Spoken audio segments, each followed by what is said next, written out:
O caso ocorre nos Estados Unidos em 2025. Na manhã de 3 de maio, um bairro universitário em Colômbia, Carolina do Sul, foi palco de um crime brutal. Uma mulher de 22 anos dormia na casa de uma amiga, quando um estranho armado entrou. Este é o caso de Logan. Frederica Logan era uma mulher de 22 anos da pequena cidade de Waxhaw, na Carolina do Norte, e tinha toda a vida pela frente. Ela era carinhosamente conhecida por sua família e amigos como Lolo. Esse era um apelido dado a ela por seu irmãozinho Jacob, a quem ela adorava e que também a adorava. Seu pai a chamava de Spice, porque ela tinha vontade forte, era um espírito livre e vivia do seu jeito. Logan e seu pai tinham um grande vínculo. Ela costumava se referir ao pai como seu herói. Logan sempre se esforçava muito. Ela frequentava a faculdade e trabalhava em 2 empregos, determinada a alcançar seu objetivo de se tornar professora um dia. Ela amava crianças e costumava orientá-las em sua comunidade. Trabalhou em um bar esportivo popular em Charlotte, onde fez muitos amigos e era muito querida por colegas e clientes. No fim de abril de 2025, Logan planejou um fim de semana em Colômbia, Carolina do Sul. A ideia era rever um amigo da faculdade em uma casa alugada na Cypress Street, em Shandon, perto da universidade. Isso era comum para ela, que costumava visitar amigos nas Carolinas do Norte e do Sul. Em 2 de maio, ao chegar, ela avisou o pai por mensagem que estava em segurança em Colômbia para passar o fim de semana. Naquela sexta-feira à noite, Logan se juntou aos amigos para uma noite de diversão no centro de Colômbia, antes de o grupo voltar para a casa dos amigos para passar a noite. O bairro era uma comunidade tranquila, cheia de árvores, e seus amigos não tinham motivo para suspeitar de nada enquanto se acomodavam para dormir. Nenhum deles imaginava que um predador perigoso rondava a área sob a escuridão. De acordo com a polícia, um homem já estava no meio de uma onda de crimes que durava vários dias pela região. Na mesma noite, um invasor arrombou outra casa próxima e levou uma arma de fogo e as chaves de um veículo. Esse não era um criminoso de primeira viagem. Ele era um reincidente que, por todos os motivos, não deveria estar nas ruas de jeito nenhum. Ele deveria ter sido preso muito antes disso. Agora, armado e motivado por recentes invasões, esse estranho mirou na casa onde Logan e seus amigos estavam hospedados, em algum momento depois da meia-noite. Nas primeiras horas de 3 de maio, esse homem se aproximou furtivamente da casa deles, decidido a achar sua próxima vítima. Antes do amanhecer de 3 de maio, o invasor entrou furtivamente na casa da rua Cypress, onde Logan e os amigos dormiam. Esse homem provavelmente arrombou uma porta ou janela enquanto o morador dormia e, já dentro, passou de cômodo em cômodo usando uma lanterna para se orientar no escuro. Esse invasor entrou silencioso na casa, guardou carteiras, cartões de crédito e pegou todos os valores que achou. Eventualmente, ele empurrou a porta do quarto onde Logan dormia profundamente. Logan, então, acordou de repente, assustada ao ver um homem estranho pairando sobre sua cama, com uma arma na mão. E não era uma pistola qualquer. Ele estava empunhando uma enorme espingarda calibre 12. Em um instante, a invasão domiciliar se transformou em um horror. O invasor tirou Logan da cama e a empurrou no chão, apontando uma arma. Ele forçou Logan a se ajoelhar com as mãos levantadas acima da cabeça, uma posição de total impotência e vulnerabilidade. É seguro dizer que, nesses momentos, ela estaria tomada pela ansiedade e pelo medo. Ela era uma jovem pequena, com cerca de 1,60 metros de altura e 52 quilos. Ela não tinha chance contra o invasor armado, muito maior que ela. Infelizmente, seus pedidos foram ignorados. A queima-roupa, o invasor disparou um único tiro de espingarda diretamente no peito de Logan. Tudo aconteceu em segundos. Os amigos de Logan acordaram assustados com o disparo. Quando chegaram ao quarto de Logan, viram seu amigo caído no chão, sangrando. Então eles perceberam uma figura sombria na porta. Um dos amigos conseguiu ver rapidamente o invasor enquanto ele fugia da casa. Ele pulou no veículo roubado que tinha deixado esperando do lado de fora e saiu em alta velocidade, desaparecendo da cena. Vários vizinhos e amigos da região ligaram para o 190 quando perceberam o que havia acontecido. Policiais e paramédicos chegaram rapidamente ao local e encontraram Logan inconsciente, com um ferimento grave de bala no peito. Seus amigos estavam histéricos e manchados de sangue dela, após as tentativas desesperadas de salvar sua vida. Eles pressionaram toalhas nos ferimentos de Logan e tentaram mantê-la consciente, mas, tragicamente, ela nunca falou. As equipes médicas realizaram reanimação cardiopulmonar e tentaram de tudo para salvar sua vida, mas o dano já estava feito. Infelizmente, Logan perdeu o pulso e foi declarada morta no local. Dentro do quarto, investigadores acharam uma cápsula de espingarda deflagrada no chão. Além disso, tinham poucas pistas sobre a identidade do assassino. Ele parecia estar usando luvas e roupas escuras, não deixando impressões digitais utilizáveis nem pegadas ao fugir. Ela não fez nada para provocar a violência. Em poucas horas, fitas amarelas de cena de crime cercavam a casinha enquanto o dia amanhecia e a caçada para encontrar o assassino começava. A polícia buscou testemunhas no bairro e divulgou a descrição do suspeito para agências de segurança locais. Policiais de patrulha e unidades caninas vasculharam a área durante a madrugada, mas uma tempestade antes do amanhecer chegou e dificultou os esforços de busca, já que a chuva forte apagou rastros e impediu que os helicópteros da polícia decolassem. No entanto, logo os investigadores tiveram uma pista. Os cartões bancários roubados de Logan começaram a ser usados em estabelecimentos comerciais em todo o condado de Lexington, que é a jurisdição vizinha, a oeste de Colômbia. Ele se movia e fazia compras com o que roubara. Imagens de segurança de um posto mostraram um homem com as características do invasor usando um dos cartões roubados, dando à polícia uma direção para a perseguição. O carro roubado foi achado depois, abandonado e aparentemente quebrado pelo mau tempo. A polícia estava se aproximando no domingo, 4 de maio, cerca de 36 horas após o assassinato de Logan. E a caçada terminou de forma dramática. Delegados do condado de Lexington, ao responderem a uma invasão e incêndio em Gaston, depararam-se com esse homem procurado. O suspeito havia invadido a casa rural e um incêndio começou dentro dela, possivelmente provocado por ele. Em uma tentativa desesperada de criar mais caos, os policiais cercaram o prédio em chamas e conseguiram tirar o suspeito por uma janela para um local seguro. Em seguida, eles o prenderam. Após 2 dias de busca intensa, o assassino evasivo foi finalmente capturado em Colômbia. A polícia confirmou que o homem capturado era o responsável pelo assassinato de Logan e já foi identificado. Alexander Dickey, de 30 anos, era um morador da Carolina do Sul com um longo histórico de prisões.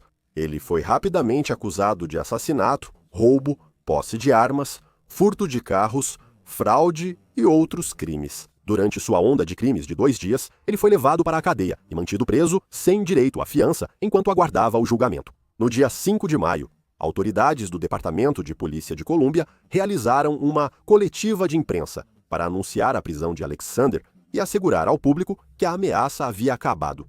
Explicaram que ele cometeu vários furtos e arrombamentos na mesma época sobre o assassinato de Logan e prometeram processá-lo com todo o rigor da lei. A prisão trouxe um enorme alívio para a comunidade e para a família enlutada de Logan. Mas, para os investigadores, o caso estava longe de terminar. Agora, eles precisavam juntar todas as peças para entender a extensão completa das ações de Alexandre e preparar um caso para garantir que ele enfrentasse a justiça por cada crime que cometeu durante aqueles dias. Mas a pergunta que estava na mente de todos era: quem é Alexandre Dickey? Alexandre cresceu na Carolina do Sul e no final da adolescência já havia começado a construir um histórico criminal notório.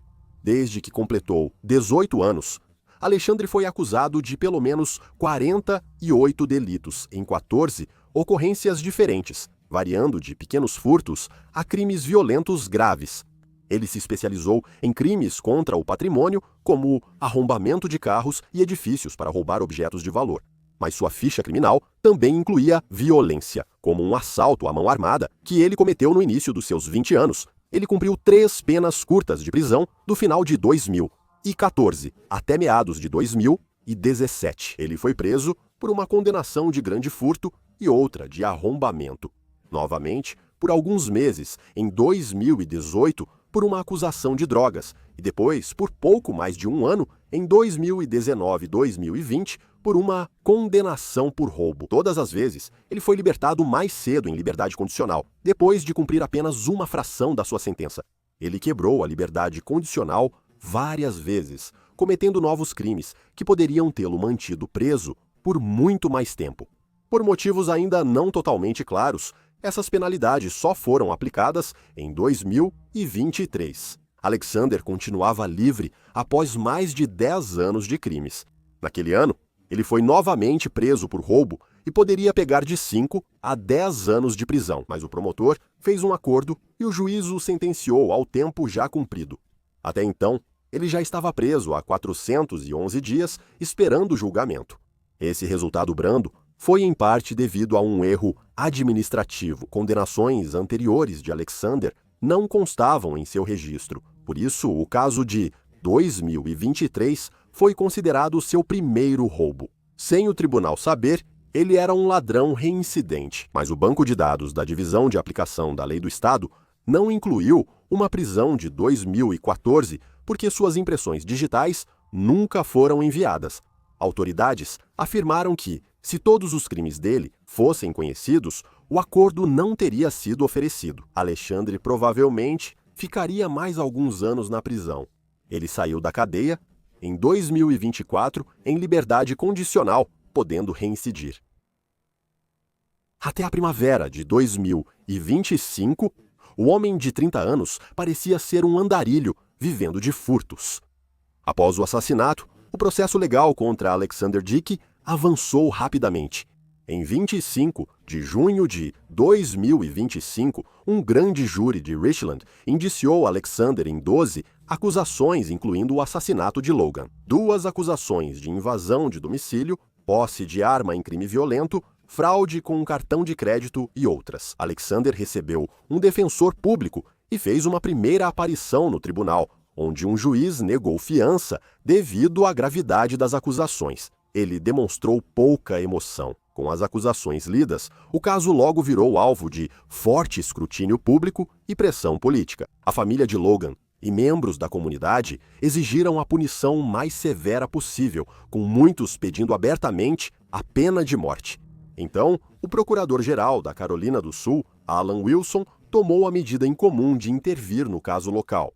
Em 30 de setembro de 2025, ele enviou carta ao advogado de acusação, pedindo que buscasse pena de morte para Alexandre. Alan Wilson ressaltou que o assassinato aconteceu durante um roubo, agravante pela lei da Carolina do Sul, podendo tornar Alexandre elegível à pena de morte. Ele deu ao advogado local um prazo para declarar suas intenções, sugerindo que o procurador-geral assumiria a acusação se não fosse apresentado aviso de pena de morte. A pressão pública causou uma rara disputa entre o principal promotor do estado e o promotor local no caso. O nome dele é Brian Gibson e ele reagiu. Ele chamou as exigências do procurador-geral de irresponsáveis e disse ser prematuro buscar punição máxima, já que o caso havia começado há poucos meses. Gibson insistiu que sua equipe deveria revisar todas as provas antes de decidir.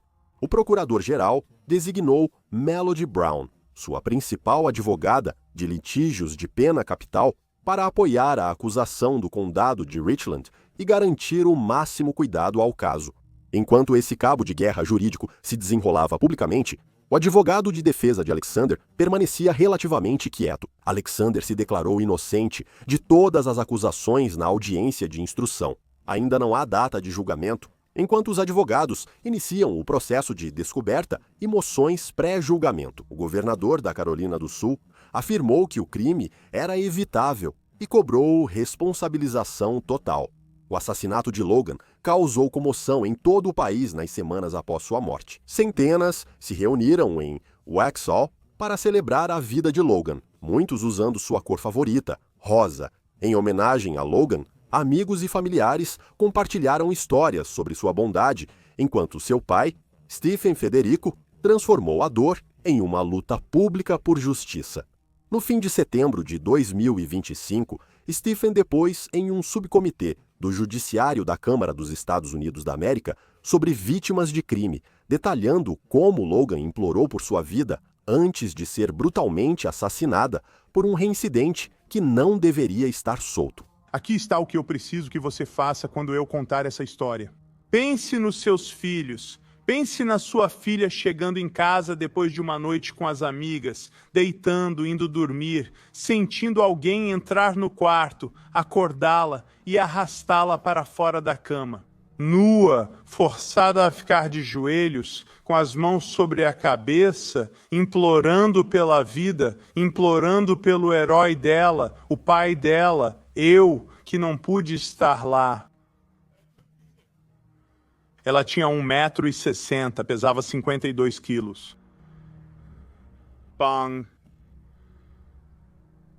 Morta se foi. Por quê? Porque Alexander Devontae Dickey, que foi preso 39 malditas vezes, 25 crimes graves, estava solto na rua. E aí, como estamos indo pela nossa família? Como você está indo pelos seus filhos? Ele deveria ter estado na cadeia por mais de 140 anos por todos os crimes que cometeu. Você sabe quanto tempo ele passou na prisão. Eu poderia sentar em uma sala e explicar todo o processo de como isso falhou, como a Carolina do Sul falhou. Logan. Ok, como a falta de comunicação. O que vocês fizeram? Você acordou uma fera e irritou o pai errado.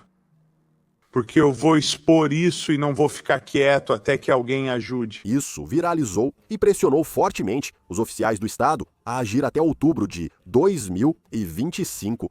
Muitos membros do Congresso assumiram o caso, que para muitos destaca uma realidade assustadora sobre Logan Federico. Um erro burocrático e um acordo leniente bastaram para causar uma tragédia evitável.